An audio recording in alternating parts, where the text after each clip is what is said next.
Assalamualaikum warahmatullahi wabarakatuh. Pemirsa yang dirahmati Allah, syukur alhamdulillahi rabbil alamin. Kita panjatkan kehadirat Allah subhanahu wa ta'ala. Salawat dan salam semoga selalu dan tetap tercurahkan kepada junjungan kita Nabi Agung Muhammad sallallahu alaihi wasallam wa ala alihi wa ashabihi ajma'in. Pemirsa yang dirahmati Allah, marilah kita sama-sama ikuti dawuh-dawuh dari Hadratus Syekh Kiai Haji Bahauddin Nur Salim.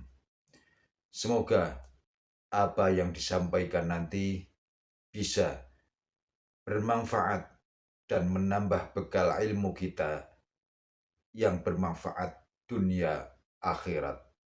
Amin, amin, ya rabbal alamin. Nabi itu tahu bahwa akhirat tidak bisa batasi Allah. Kamu tidak bisa nyemprit Allah. Allah, ini akhirat loh. Amal sudah tidak manfaat. Ingat itu. Tidak bisa seperti itu.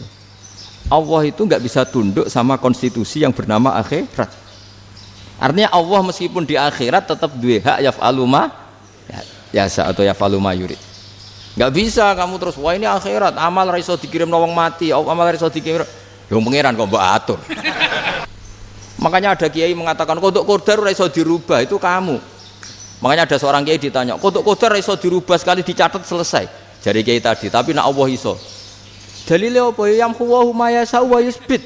Nak Allah ya iso, sing ra iso kan kita. Nah, Nabi itu tahu betul meskipun akhirat itu Allah masih bisa dinego saking baiknya. Ya Muhammad irfa' ra'sak wasal tu ta' wasatu safa. Semat sirahmu angkat, kunjuk apa tak turuti. Semenjak itu Nabi minta apa? Syafaat. Karena dulu ulama itu sudut pandangnya itu ya seperti itu. Ada yang ulama suka ibadah itu sholat, ada yang milih tidur. Sampai Imam Ghazali bilang suatu saat ibadah terbaik di zaman akhir itu tidur kan. Sholat saja kalah sama tidur kan. Tapi itu loh ya, yang wajib tetap loh, terus kamu gak sholat wajib. Begini beliau mencontohkan itu. Ada orang sholat tahajud terus obsesinya itu ingin hajatnya terkabulkan. Sementara yang tidur obsesinya nikmati rahmatnya Allah, boleh tidur, bisa tidur. Kata Imam Ghazali, timbang kita tahajud terus nuntut pangeran aduk turu katanya.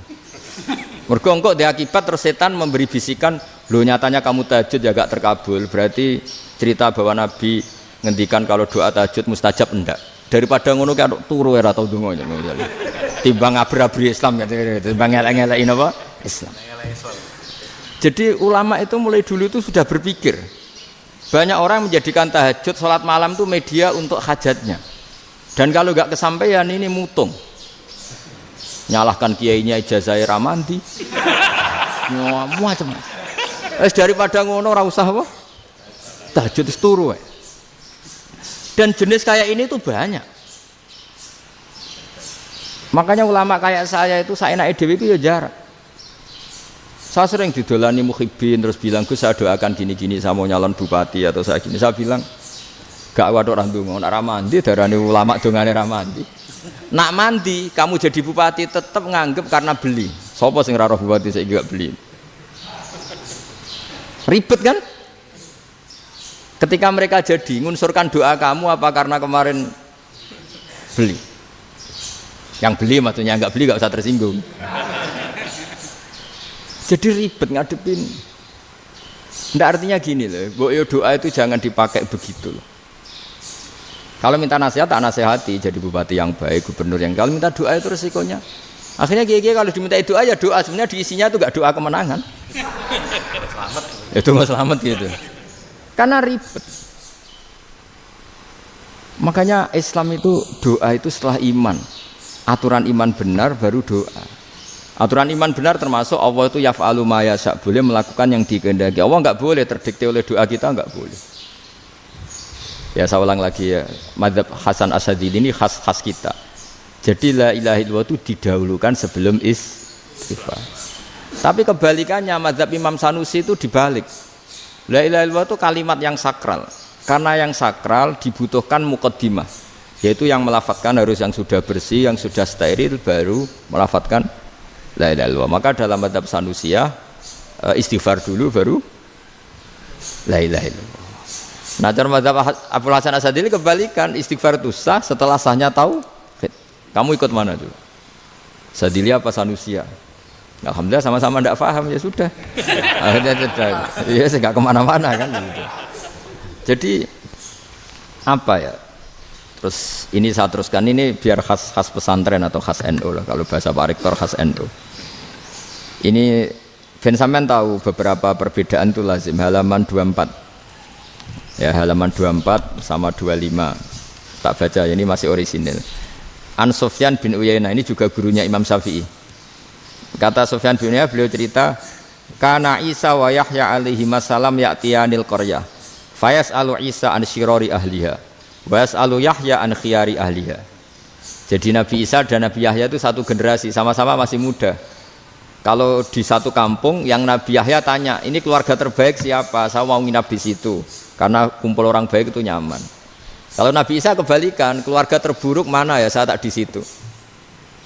Nah terus, akhirnya faqala lahu Yahya, lima tanzilu ala syirarin nas. Kenapa kalau kamu bermalam, kok malah kumpul orang-orang yang nakal? Innama ana tabibun udawil mardo. Saya ini nabi, barat dokter. Di mana-mana dokter yang ngumpuli yang sakit, ngobati yang sakit. Makanya di NU itu ya banyak Kiai Jazab mengumpuli yang nakal-nakal. Nak tepak yang ngentas yang nakal, nak ora tepak ya katut. Ini adu nyali lah sudah gitu. Tapi itu ada ilmunya, yaitu niru Nabi siapa? Isa. Kalau kamu dokter penelitian tuh cari daerah yang banyak pandemi apa yang bersih? Yang banyak pandemi, karena yang namanya penelitian ya di situ kan. Kalau kamu dakwah ngentas kemiskinan, ke daerah miskin apa daerah kaya? Nah, sama kalau ngentas kefasikan, ke daerah fasik apa daerah orang soleh? Fasik. Ya, tapi itu Nabi Isa. Nah, kalau kamu tidak Nabi kan potensinya kan itu.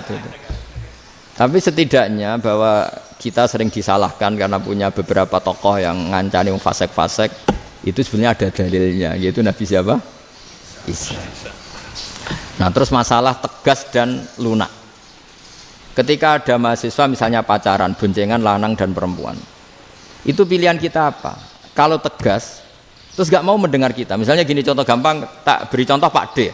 Jangan orang tua, nanti secara fikih itu beda. Nah ini kan kita orang pesantren, nah, biasa ngaji fikih detail. Kamu Pak D seorang perempuan, mahasiswi misalnya, sering pacaran. Setiap ke situ sama pacarnya kamu diam saja. Padahal kamu dosen keislaman. Mesti pawanaan kamu nyimpulkan, ternyata pacaran itu tidak apa-apa. Buktinya Pak D itu tidak negur, menengahi. Ini berarti as-sukut alal mungkar. Tapi kebalikannya, Pak D ini terkenal keras. Nak rono mesti ada aku ponaan. Akhirnya yura rono. Mesti ngerti nak mesti diamuk. Nah, dua orang ini sama-sama gagal kan? Yang lunak menjadikan ponaannya pacaran terus karena enggak negur sehingga dikira membolehkan. Sing keras juga enggak sempat bina wong rono era wani. Akhirnya dua orang ini sama-sama enggak ketemu, sama-sama enggak berkesempatan membina kan? Gagal membina kan? Karena yang keras ponaannya enggak pernah situ, berarti enggak bisa bina kan? Yang lunak membiarkan berarti juga ada bina. Nah, Islam itu antara dua itu. Ya agak terlalu lunak, enggak terlalu keras. Karena kalau terlalu keras, misalnya ada kiai terlalu keras, lu masyarakat mau tanya itu gimana? Lari kan? Dulu saya ini punya pengalaman pribadi. Saya ini kan kecelok orang alim. Itu kalau pernah ya saya itu berusaha ya pokoknya ya umumnya orang alim lah. Tenang, terus anteng, enggak gejlok-gejlokan. Itu enggak ada yang tanya. Saya mimpi ketemu beberapa ulama itu disalahkan. Terus umat saya kalau mau tanya itu ke siapa? Wong alim wis wibawa, meneng tambah banget wibawane. Bala Quran sering gojlok rektor macam-macam. Terus wong wanita kok, saya biasa ke pasar pandangan dicegot orang. Gus, putri saya itu sering keluar darah tapi melebihi batas haid gini-gini. Kalau badhe sowan jenengan, gak usah sowan ning kene mbek ngadeg-ngadegan. Terus tanya, yang haid berapa hari, Gus? Ya supaya rudat ilal adat sebelum dia punya penyakit istihadah itu berapa? 6 hari ya sudah, kembali 6 hari lainnya mustahadah, tetap sholat, tetap normal. Tapi kalau sawi bawa moro pasar go tasbih seduwilu. Iku mesti wong salaman njaluk donga yakin. Tapi baru kayak rada uraan ketemu wong-wong, "Eh dol pening ndi? Mak pening ndi?" Gus beneran Gus ketemu jenengan kula wingi badhe tuwa kok. Akhirnya tanya.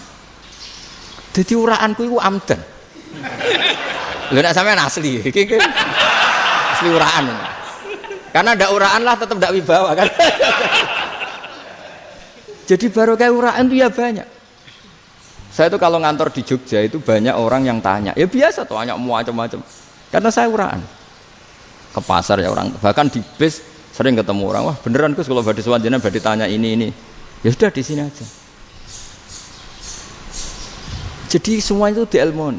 Nah, Nabi itu punya sisi yang dua-duanya jalan. Memang beliau luar biasa, dipilih Allah yang luar biasa. Nabi ketika wibawa itu banyak sahabat yang bahkan mengenali wajahnya aja tidak bisa. Ka'anna ala ru'usihim at-tayr. Bayangannya seakan-akan di kepalanya itu ada burung yang takut terbang, saking antengnya. Tapi Nabi sekali mengeluarkan job, sekali santai, itu sahabat tanya itu sampai yang nggak pantas ditanyakan. Nabi saat tadi kumpul istri saya, tapi tidak inzal, itu wajib mandi ndak. Aro'aita law anna ahadana ya'ti imro'atahu walam yunzil. Itu ya ditanyakan. Nabi pun kumpul itu betul saged inzal sepundi. Guys betul lagi. Terus ya ada yang tanya macam-macam. Ini saking ada sahabat dipanggil Nabi tambah lari, dipanggil lagi tambah lari. Panjenengan nyeluk, oh pas kula kumpul bojo kula.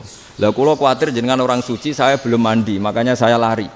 Nabi ngendikan innamal mukmin thahir, ya nak masalah ketemu kiai ra apa-apa ijek junub. Penting kok nak salat ya adus sik. Tapi Nabi sekali pakai madzahirul jalal, tapi pakai wibawanya, itu orang enggak berani ngomong. Tapi sekali Nabi rileks, itu orang bisa tanya apa saja, termasuk halal yang enggak pantas. Loh, ada sahabat itu tanya lucu, tanya Maimunah. Maimunah itu ya cantik tapi sudah agak tua lah. Maimunah, ya umal mukminin, hukumnya ngambung bojo pas Ramadan piye? Wah gak roh aku, gak tahu diambung kan Nabi pas Ramadan. Tanya Saudah, wah malah orang arah diambung kalau Saudah itu kan wis tuwa itu. Lucunya istrinya dia jawab, tanya Aisyah yang mungkin Nabi, iya yang mungkin tanya Aisyah. Itu yang usul ya istrinya Nabi Maimunah. Selalu Aisyah, tanya be Aisyah. Ya Amirul ya umal mukminin gini-gini. Aisyah yang cantik masih perawan kan. Qabbalani Rasulullah bahwa oh Nabi biasa ngambung-ngambung pas Ramadan dan beliau tetap puasa. Akhirnya fakih ngarang kan wa takbil fi Ramadan wa tublah la tubtilu shauma ngambung ora. Iku ya udah biasa di sini. Ya nasi bojone ayu. Ndak ini artinya seasik itu. Jadi garwane Nabi sing ngrasa rodok tuwa. Wah, aku ora tahu. Kok Aisyah. Serilek itu dulu itu. Maksudnya orang Islam pertentangan itu. Maksudnya dia balik semua ini bedanya orang pesantren sama orang kampus. Kalau orang kampus mau cerita agama itu rahmatan lil alamin, tapi nyontokno rileke ora iso. Agama itu rilek, tapi nyontokno rileke ora iso. Mergo ya rapati ngaji. Contohnya ora iso, dadi mau gawe kaidah kok Islam itu rahmatan. Jadi Nabi itu lah, Allah juga gitu. Allah itu kalau sudah memperlihatkan madzahirul jalal, itu mbok malaikat Jibril rawani. Ketika Allah dengan madzahirul jalal. Tapi kalau Allah dengan madzahirul jamal, madzahirul apa? Jamal. Iku yo gojol-gojol kan ambek makhluke gojol. Yo buli-bulian cara sakniki. Ya sampean delok ning hadis syafaat itu, akhiru man dakhalal jannah atau akhiru man kharaja minan nar itu di beberapa judul. Ada seorang rojul yang ahli neraka ya, dintas mbek pangeran terus didudono swarga. Gusti, swarga sengiler tok ora wong wayu roh, wis ngiler tok. Ngger njaluk Gusti mosok roh tok ora oleh mlebu. Jarimu asal mlebu metu kon neraka ora njaluk-njaluk meneh. Sumpah lho ya, gak njaluk apa-apa meneh. Mboten Gusti.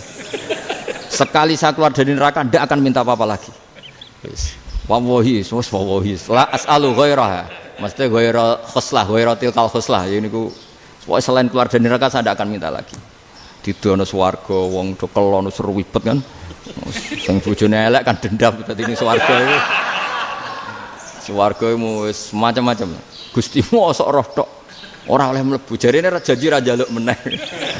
Akhire ya wis didelokno neraka. Jadi pangeran jawabe gampang didelokno neraka. Roh neraka begitu menyakitkan, begitu ngeri. Sudah Gusti saya ndak minta surga, sementing enggak masuk neraka. Rabbana srif anna adzab jahannam. Setelah lama itu diadepno swarga njuk mlebu swarga, terus diadepno neraka. Akhirnya ya sudah. Saiki mlebu swarga gak apa-apa. Iku jawabe lucu. Atas tazi jenengan ngenyek kula. Wong karuan ra di swarga kok mlebu swarga. Terus akhirnya mlebu swarga, kan mlebu swarga tamanna, sangen-angen sing mbok jaluk apa? Barang angen-angen yang indah-indah, laka wa asratu amsal ya iku tak turuti wa asratu amsalih lan lipatan ke-10. Jawabe wong lanang ya lucu. Atas tazi ubi wa anta rabbul alamin. Jenengan pangeran kok ngenyekan. Maksudnya wis karuan aku ora pantes. Terus jare pangeran la astazi ubika walakinni alama asya'u qadir. Aku gak ngenyek kowe, pancen aku pangeran. Nuruti kowe iku iso. Jadi Allah sendiri ketika dengan madzahirul jamal itu malaikat ya ono sing wani bantah. Masyhur itu kan malaikat sing bantah pangeran ataj alufia mayufsidu fiya wasfikut. Karena Allah dengan madzahirul jamal. Sing paling masyhur Nabi Musa. Nabi Musa itu ketika Nabi Mi'raj. Nabi Mi'raj itu beliau kira-kira di langit keempat lah yang masyhur atau kelima. Ngelangkai. Nabi Musa nangis, "Ya Rabbi, ini apa-apaan? Orang sing ja'a ba'di kemudian melangkai makom saya ini apa-apaan?" Dan Nabi Muhammad kan apapun hebatnya kan junior. Kok melangkai makom saya ini apa-apaan? Enggak fair. Sampai Nabi Muhammad itu tanya gini sama Jibril. Reaksi Allah gimana ketika melihat Musa seperti itu? Jawab malaikat Jibril lucu. Ya roh khiddatahu, Allah sapal gayane Musa, biar jadi lucu. Ya dibiarin aja sama Allah. Tapi wong jenenge Nabi Musa itu kekasihnya Allah, tetap berkah bagi kita, betul. Ketika setelah Mi'raj diwajibkan sholat 50, gentenan Nabi Musa kelihatan nabinya. Sebenarnya Nabi Musa itu sebetulnya loh, gak nguntungkan kita sebetulnya, tapi yang nguntungkan, sebenarnya ndak niat nguntungkan kita, tapi nguntungkan. Nabi Ibrahim kan di langit ke-6, keren lah. Konti jong ketemu Allah ngeten-ngeten kan sholat 50. Karena Nabi Ibrahim terkenal Nabi baik tidak bantah. Bareng Nabi Musa. Kenapa diceluk pangeran? Aku akan sholat ping 50. Inna ummataka la tutiku dalik. Wah, gak kuat umatmu. Serai-rai gak umatmu ora ngarah kuat 50 rakaat. Tapi sebenarnya Nabi Musa itu niatnya bukan membela kita. Fa inna ummati la umatku sing gagah-gagah ra iso meneh umat. Berarti sebetulnya ya itu masih pakai gengsinya gitu. Wes ngono-ngono lah sementing kita untung. Sebetulnya dia itu enggak terima wong umat saya aja yang lebih kuat. Enggak kuat apalagi umatmu. Lah terus sebutin irji ila rabbika fas'alhu takhfif. Itu berarti Allah dengan madzahirul jamal. Sudahlah, datang ke Allah minta keringanan. Allah itu baik. Minta, ambek Allah diringana mau 5 tok, jadi cek 45. Balik Nabi Musa, piro 45, cek ra kuat umat. Wong umat kowe ra kuat, dadi sebenarnya dia bilang umat kowe ra kuat. Lho cara Nabi Muhammad model wong Malang, yo beda umatku mbek umatmu.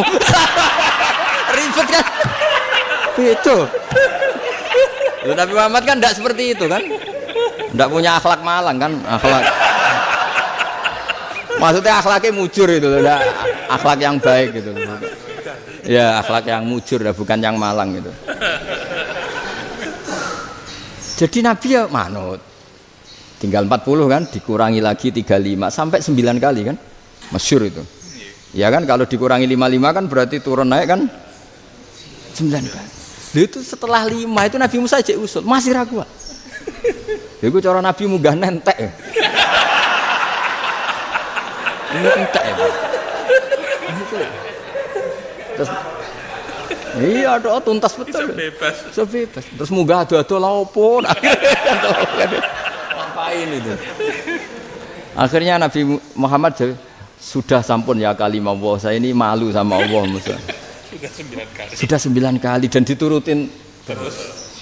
Jadi Allah kalau dengan madzahirul jamal itu Nabi Musa biasa nego sama Allah. Tapi ketika Allah dengan madzahirul jalal itu Nabi Musa enggak berani. Yaitu di hadisus syafa'ah.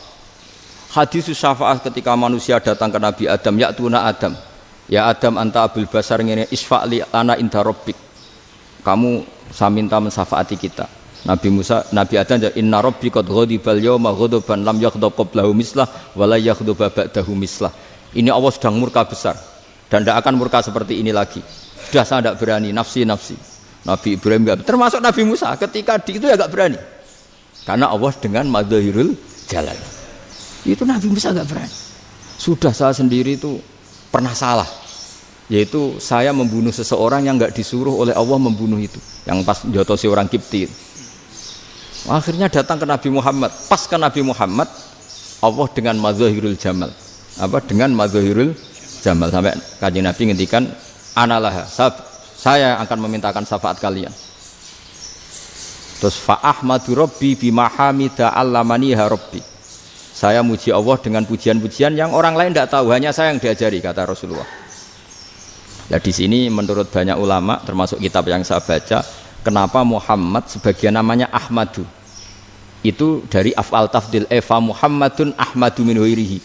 Muhammad Rasulullah itu kalau muji Allah di atas cara mujinya Nabi yang lain. Jadi Ahmadu bukan dari fi'il mudhari' lil mutakallim, tapi dari af'al tafdil, fa Muhammadun Ahmadu min ghairihi, bahwa Kanjeng Nabi Muhammad sallallahu alaihi wasallam itu cara mujinya Allah di atas pujian para nabi.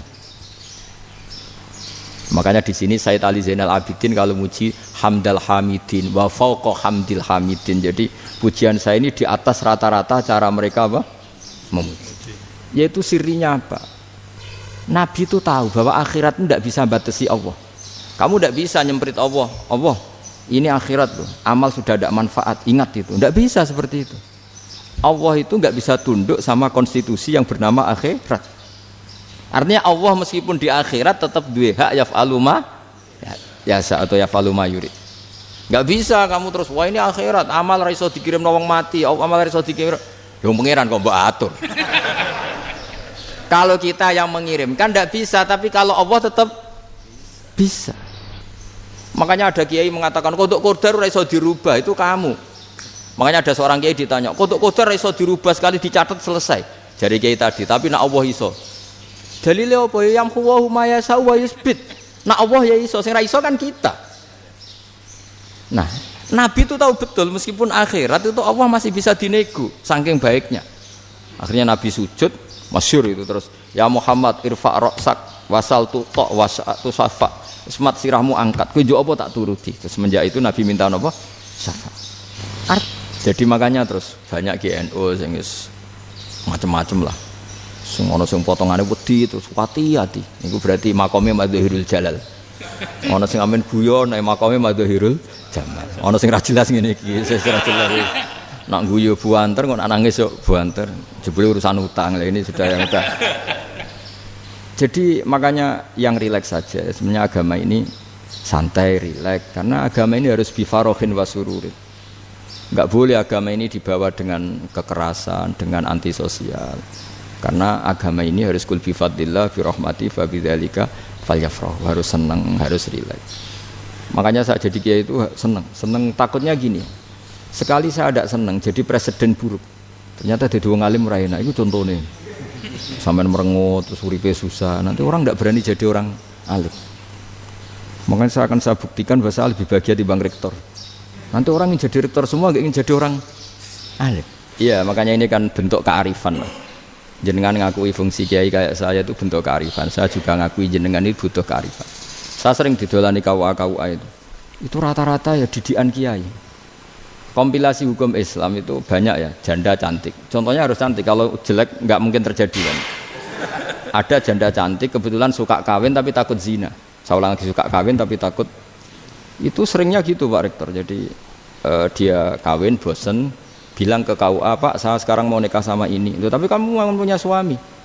Ya tapi kan nggak tercatat Pak. Itu KUA-nya rata-rata itu nggak berani.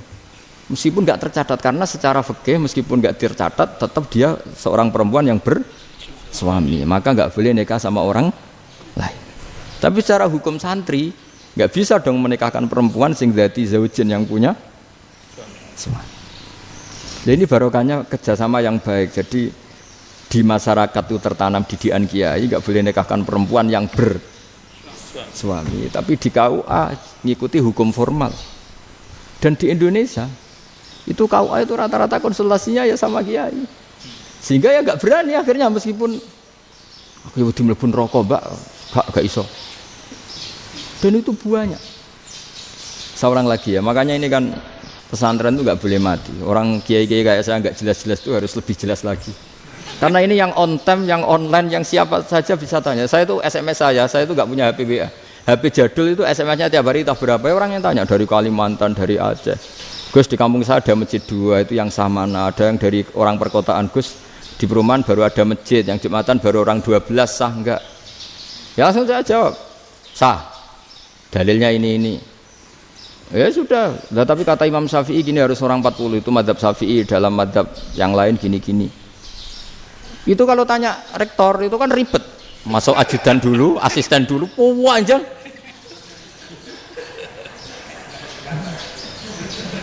Wah itu kan ribet kan? Manggil dosen dekan VAI dipanggil, dekan VAI nggak mau langsung jawab, cari dosen yang nekuni itu. Usul fikih, saya nekuni itu baru seminar, nunggu dulu mbak ini orangnya baru. Panjang kan? Bisa tutup Islam kalau kesuwen. Coba kalau tanya kiai kan enggak ketemu di jalan. Dulu Mbah Zubair kata Mbah Mun. Saya termasuk santri yang diapresiasi Mbah Mun. Dhisik Mbah Zubair ya ngono, anak nong takok pesowan gak oleh. Gak takok ning kene. Jangan biasa ditanya orang ngadeg-adegan. Ya alhamdulillah ilmunya cukup, kalau enggak cukup ya kok sik. Jadi sebetulnya orang sopan itu ya agak-agak ada yang ditutupi sebetulnya. Mboten prayogi teng dalan nginjang mawon matur.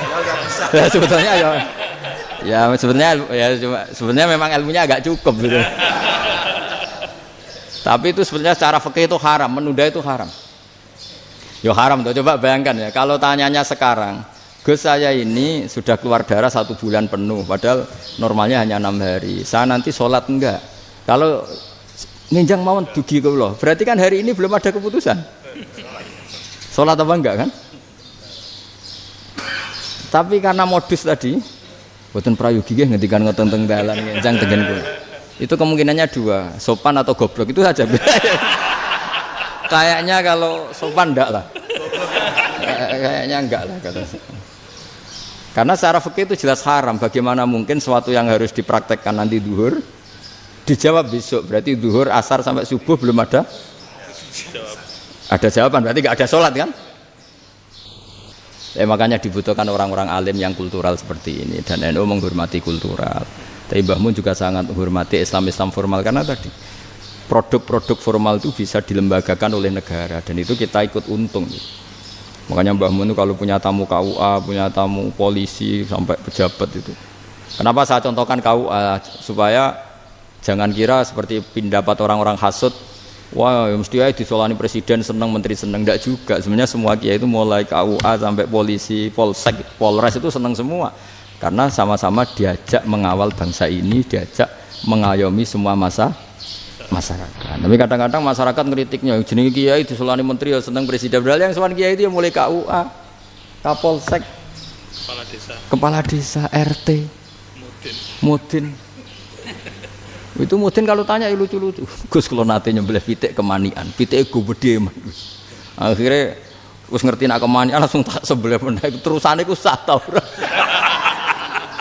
Ribet. Ya tak jawab, lah pitike pas iku jek urip ta ora? Terus urip Gus. Wis sah cara madzhab Malik jek urip. Karena itu ada perdebatan antara madzhab Malik dan madzhab Syafi'i. Nah cara Imam Syafi'i itu agak ketat. Hewan yang punya kehidupan sudah mutharibah, misalnya ayam jago, contohnya harus jago, karena kalau ayam kecil diikhlaskan haram. Jadi yang cilik wae kan gitu. Fikih itu ya, fikihnya orang Indonesia itu pecundang. Kalau ayam kecil enggak ditanyakan, mate ra wis. Kalau jago ditabrak truk kejet-kejet. Andai kan enggak disembelih pun mesti mati. Itu cara madzhab Syafi'i itu haram. Karena penyembelihan ini tidak menjadi penyebab kematian, tapi memang karena kecelakaan tadi. Tapi cara madzhab Imam Malik enggak. Andai kan enggak disembelih, matinya kan 2 menit lagi atau 1 menit lagi. Andai kan enggak disembelih. Berarti mati sekarang itu bawaan peso apa bawaan kecelakaan? Ya sudah halal gitu caranya. Nah akhirnya ya saya bilang ya sudahlah kita semuanya mati. Jadi cara debat, cara Imam Syafi'i enggak, cara berpikir itu sudah tidak kehidupan yang normal. Yang dimana-mana penyembelihan itu mematikan yang hidup normal. Jadi agak ketat. Sehingga dalam contoh kemanian, kalau dalam bahasa Jawa nyembelih agak sempurna terus pesonya jatuh atau apa itu, kalau pakai madzhab Syafi'i agak kesulitan. Jadi kalau madzhab Malik asal diselesaikan secara fauron, dan juga sebagian mazhab Syafi'i itu halal. Nah orang mesti tanya gitu, Gus, wedhusku tabrak truk, eman Gus kejet-kejet. Tapi nak pitik cilik ra ditakokno. Makanya termasuk kritiknya Mbah Mun, tapi ini madzhabnya Mbah Mun ya. Kamu boleh ikut boleh ndak karena ini urusan ndak penting. Dewe wong-wong lucu, nak ditakoki yuyu muni haram mergo amfibi. Yuyu ngerti ya, Man? Yuyu nggih. Tapi nak ditakoki kepiting muni halal. Mergo nak yuyu haram gak eman, nak kepiting eman. Padahal alasannya coba, kenapa yuyu haram? Karena amfibi kan, bisa di air. Pertanyaannya, kepiting seperti itu ndak? Nah, tapi kepiting kalau haram kan eman. Karena besar ya? Karena besar kan. Kalau yuyu silahkan haram kan gitu. Artinya apa? Fikih kita ini agak-agak pecundang gitu, agak-agak pertimbangan. Iya, lucu kan? Kualitatif. Coba alasannya yuyu haram karena apa? Amfibi kan? Hidup dua alam. Pertanyaannya kepiting seperti itu enggak? Iya, kenapa kalau orang tanya, yuyu haram apa halal? Rata-rata jawab haram. Tapi kalau kepiting mulai khilaf. Loh mestinya kan sama kan? Nah itu Karena unsur imannya. Iya tadi. Saya juga sering melihat tonggo-tonggo itu. Ayam cuwilik sakmene ketabrak truk, enggak ada yang tanya. Tapi saya pernah jalan-jalan di Narukan sini. Ono jago ketabrak, sing duwe langsung marani kula pas saya naik motor. Gus ini halal apa haram? Nak langsung kula sebelah halal apa haram? Wis kanggo kowe halal ya halal. Karena saya tahu tak jawab haram mesti kecewa itu. Aduh. Akhirnya kiai ini beratnya. Ya akhirnya ya saya setelah itu mate Imam Syafi'i ngapunten umat kula tuh. Umat kula niku ora siap mangke madzhab jenengan tuh ndak siap.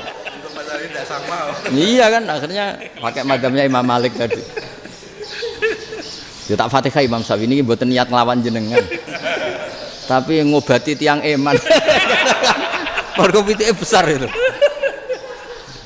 Jadi ini kan ceritanya itu makanya yang rileks saja lah bahwa Islam ini yang rileks, yang menyenangkan karena ya agama ini harus menyenangkan. Raditu billahi robba. Raditu itu seneng banget, ridho itu puas.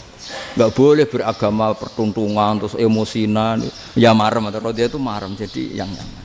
Ya saya kira demikian. Assalamualaikum warahmatullahi wabarakatuh.